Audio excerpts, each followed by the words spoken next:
Oke, di video kali ini gue akan bikin video yang beda di mana gue akan bahas cara berpikir orang miskin. Nah, kalian bingung kan?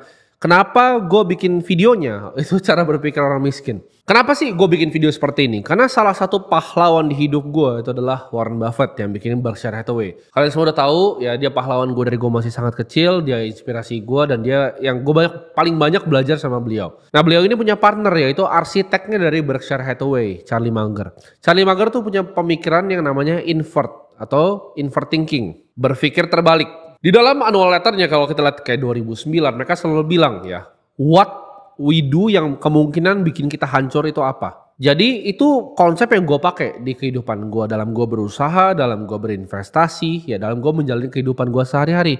Gue selalu mikir invert. Kalau gue punya suatu problem, ya gimana caranya gue melakukan berpikir kebalik ini untuk menyelesaikan masalahnya seperti apa. Nah, ini dibikin sama namanya Jacobi, yaitu mathematician dari Prusia. Maksudnya berpikir kebalik itu apa? Gue coba contohin pakai bisnis biar kalian gampang ngerti ya. Misalnya gue punya bisnis media gitu.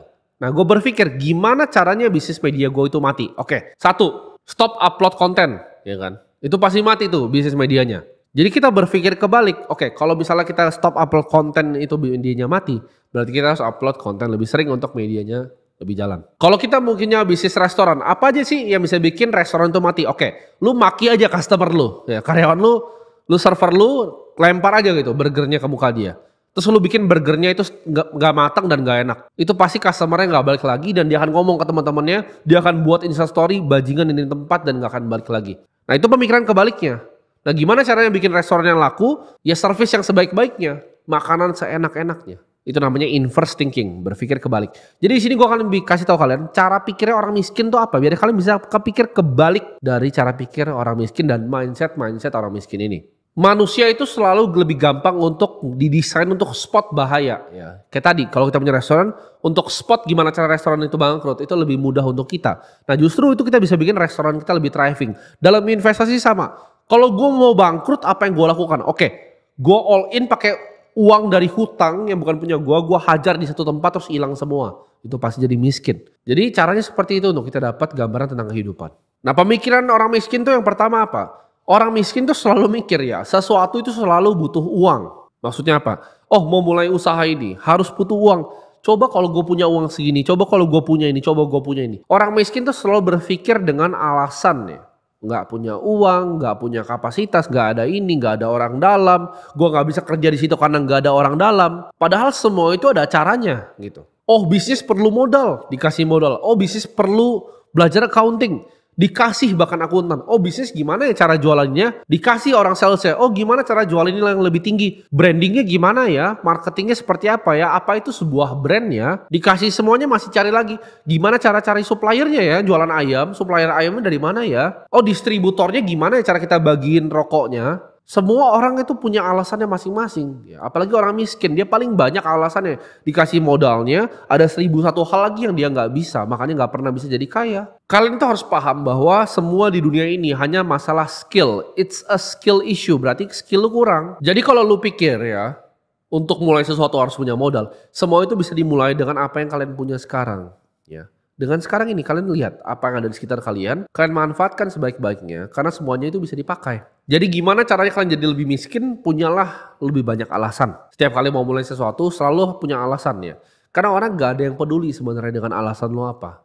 Mereka cuma lihat hasil akhir dari hidup lo. Nah, mindset orang miskin lagi tuh apa? Lebih peduli gengsi. Nah, ini yang mematikan. Karena orang miskin itu lebih peduli gengsi dibanding kehidupan dia di kedepannya. Dibanding dia berinvestasi, lebih penting apa? Gengsi duluan. Yang penting gue keren, yang penting orang lain nganggep gue keren. Itu udah titik terakhir gue. Dia gak mau jaga dirinya, dia gak mau bentengin bahkan dirinya secara finansial, bahkan mencoba untuk bentengin dirinya secara finansial. Yang penting gengsi nomor 1.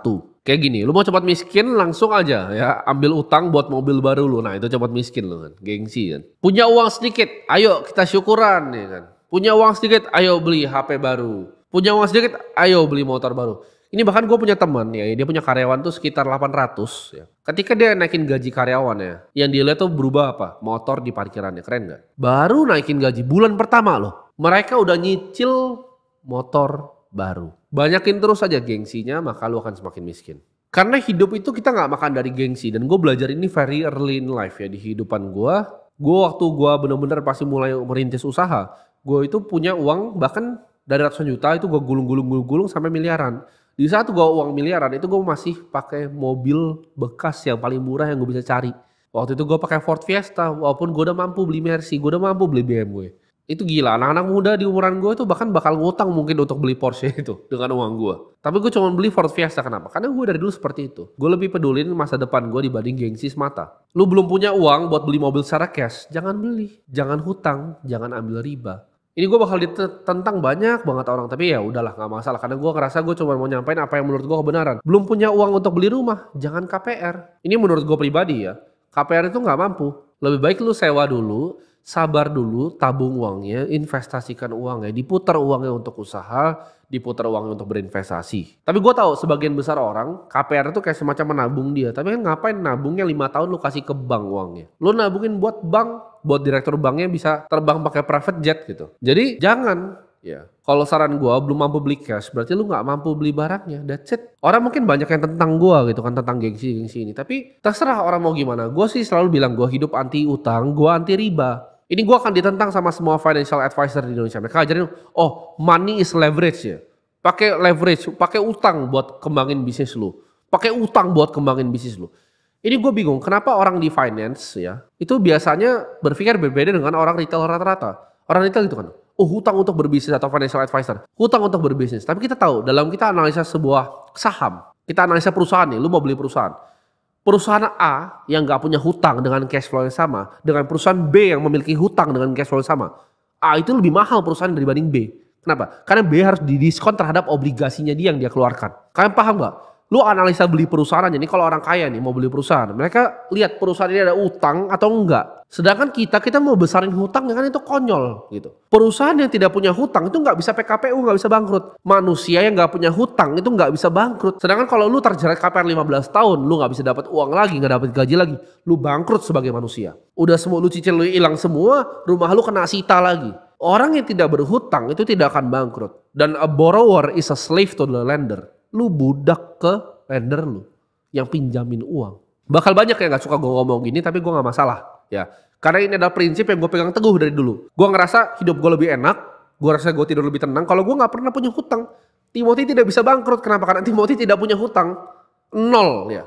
Hutang gue persis, di perusahaan gue nol ya, dan gue pribadi nol hutang. Gue gak pernah berhutang dalam beli mobil, gue gak pernah berhutang dalam beli properti. Kantor begini gue juga gak pernah berhutang. Tidak ada hutang sama sekali dalam hidup gue. Ini rahasia yang orang kaya tahu yang gak mau kalian tahu. Kalian coba deh, tanya deh. Direktur bank yang bikin KPR itu beli rumahnya cash atau enggak? Itu pertanyaan gue. Mereka KPR atau mereka beli pakai cash? Itu pertanyaan sederhana ya. Orang yang punya banknya bahkan, gue punya teman yang punya bank.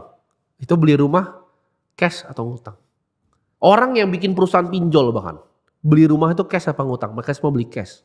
Kenapa? Karena orang kaya, misal beli properti itu beda dengan cara kalian beli properti. Mereka lihat, oke, ini ada rumah di Pondok Indah 22 miliar. Orangnya misalnya suami sama istrinya udah mau cerai. Ya udah, gue ambil diskon 35% hari ini gue bayar cash. Mereka bahkan dapat dealnya lebih bagus dari kalian, baru mereka utangin ke kalian rumahnya. Cara mereka main tuh berbeda dengan kalian. Mereka ngambil distress property, properti di Menteng 80M. Harganya miring nih, karena suami istrinya udah mau cerai, mau pisah harta, rumahnya mau dilikuidasi buat dibagi dua.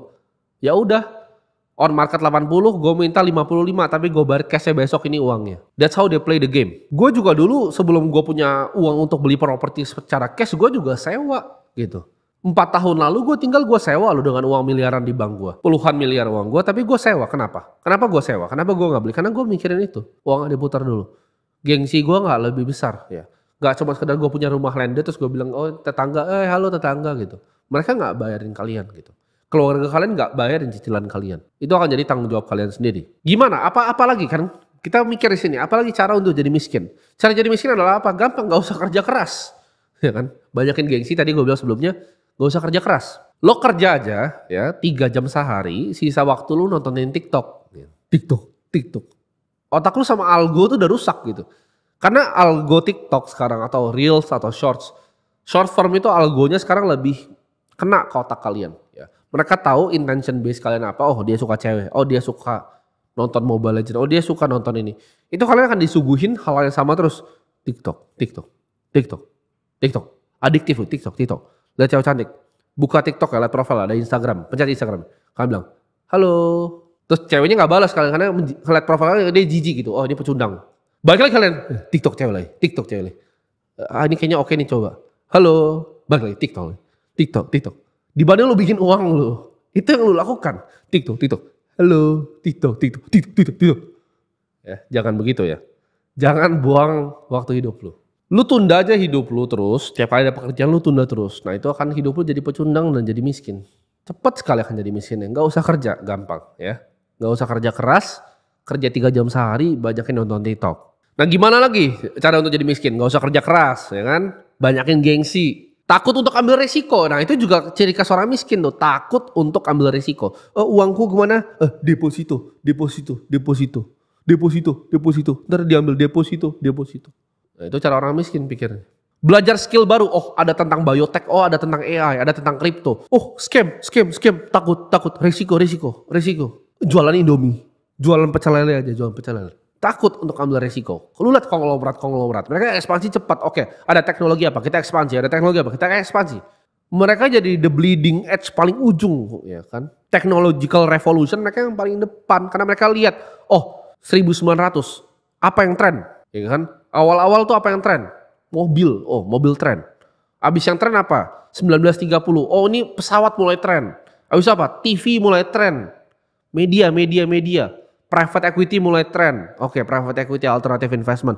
Apalagi yang tren? Amazon, ya kan? 2000, Google, IBM waktu itu. 2010, Netflix dan lain-lain. Mereka ikutin teknologi sampai paling ujungnya. Mereka nggak takut untuk ambil resiko. Contoh, teknologi yang akan datang itu belum tentu diterima sekarang. Gua kasih contoh kalian. Kalau kalian balik ke tahun 2005 aja deh, nggak usah jauh-jauh. Kalian balik ke tahun 2005, kalian tanya ke mama, lu mau nggak bisa ngomong sama tabung ya yang lu bisa taruh di dapur lu? Gak ada yang mau, tapi sekarang itu Amazon Alexa. Ya mungkin itu gagal beberapa tahun lalu.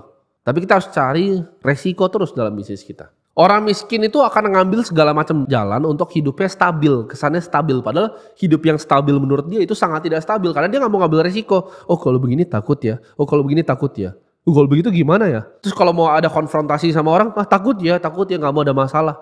Nah, itu orang miskin. Dia nggak mau hidupnya ada masalah, dia nyari kestabilitas yang semu, ya hidupnya stabil tapi itu palsu sebenarnya.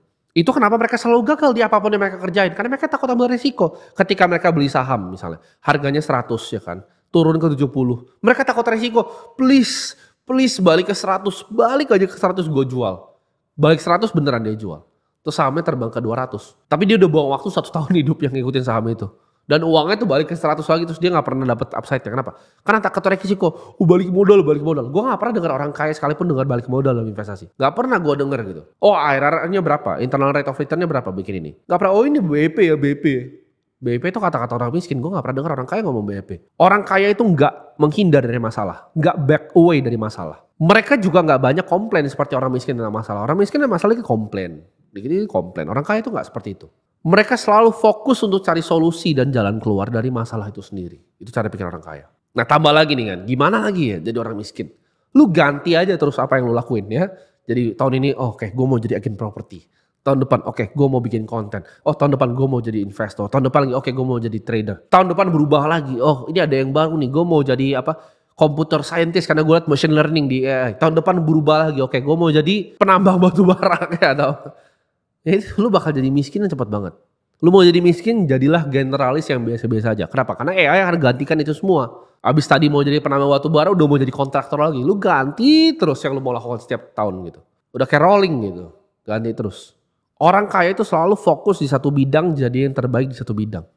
Orang banyak tanya gue, Tim, gue bagusan investasi di apa? Investasilah di hal yang lu paling ngerti. Itu jawabannya. Gue punya temen yang cuma mainnya tanah. Setiap kali ada apa dia belinya tanah gitu udah. Tapi dia paling tahu tentang tanah itu. Ya udah so be it gitu. Dia tahu main segini, ini ntar mainin carbon credit atau apa terserah. Tapi dia mainnya udah lama. Gue ada uang, gue akan ekspansi. Gue mau bikin tambang lagi sih, tambang. Karena mainnya tambang terus. Fokus di satu bidang jadi yang terbaik gitu. Karena rumput tetangga itu akan selalu kelihatan lebih hijau. Cuman lu gak tahu aja taiknya itu apa. Kayak sekarang lu ngerasa bisnisnya Timothy keren ya. Timothy enak ya bisa bikin bar Mandarin rame setiap hari ratusan juta sehari omsetnya. Tapi lu nggak tahu taiknya itu apa. Lu dapat kayak optimisme yang lu nggak tahu isinya apa. Ketika lu lompat, ternyata susah banget ya bikin ini ya. Timothy bikin restoran Korea kok bisa langsung laku, enak ya dia begitu ya. Tapi lu nggak tahu tai-nya itu apa. Ketika lu bikin kok nggak bisa ya seperti dia. Itu contoh gitu. Jadi jangan gampang kiri kanan. Orang yang nggak pernah bisa fokus, mereka kan kehilangan trajektorinya. Ini gue akan suruh misalnya animator gue animasin biar kalian bisa dapat gambaran sederhana yang ini doang ya. Lu kerja 1 tahun nih, segini dapatnya. Ya 2 tahun segini. Ya kan 3 tahun dapat segini. Nah tahun keempat, lu mikir oke, kayaknya ada yang bisa potensi lebih besar nih. Gue pindah bisnis nih. Ketika lu pindah bisnis, yang lu harus hitung adalah tahun ketiga, tahun keempat, tahun kelima yang lu lewatkan. Dan tahun pertama yang lu mulai di bisnis baru mungkin masih kecil. Tahun keduanya, tahun ketiga, tahun keempatnya. Lu ulang lagi. You do the same shit ulang lagi. Tapi lu gak dapet compounding efeknya. Karena ilmu lu gak ditempa di dalam satu bidang selama puluhan tahun. Nah itu problemnya orang miskin tuh gampang bosen. Orang kaya itu fokus, disiplin, dan gak pernah bosan. Nah lu lakuin tuh. Semua yang gue bilang tadi. Kalau lu mau lanjut jadi miskin, lakuin semua yang gue ngomong tadi. Tapi kalau mau jadi orang kaya, lu invert. Ya. Pakai taktiknya Charlie Munger untuk kebalikin justru.